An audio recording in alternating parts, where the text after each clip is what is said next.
So this question might be more in your current role in private practice, but obviously the American public has learned over the last 15 months the scope of some of the spying activities that have happened, not so much at DHS, but certainly the other intelligence agencies.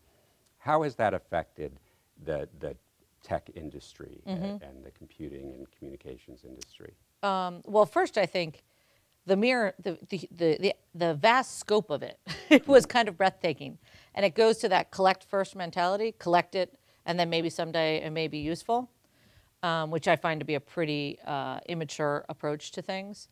But what it also has done is it has made people suspicious of anything, whether it be intelligence community, Department of Homeland Security, technology companies, and this sense of suspicion has really, it clearly has affected international business in terms of working in the EU, but it also has affected people's confidence. And I would say it affects their confidence in the government, which I think is very alarming, and generally in business. They don't trust that their information isn't being shared without some predicate. And that, I think, is something that we're going to have to deal with for a pretty long time, of trying to overcome that.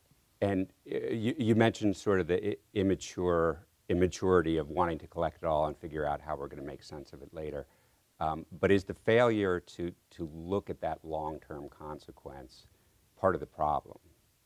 So I think part of the problem, Mike, is that there wasn't anyone who asked that question. Like, people at NSA are patriots. They're trying to do the right thing. They are working really hard at it. They're really smart.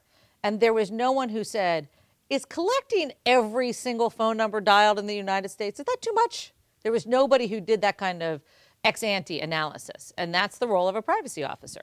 NSA is a great compliance officer, but he was in, are we doing the right thing after the fact? And I actually think putting a privacy and civil liberties officer at NSA will help a lot. And I know she is helping a lot because she's asking those questions up front.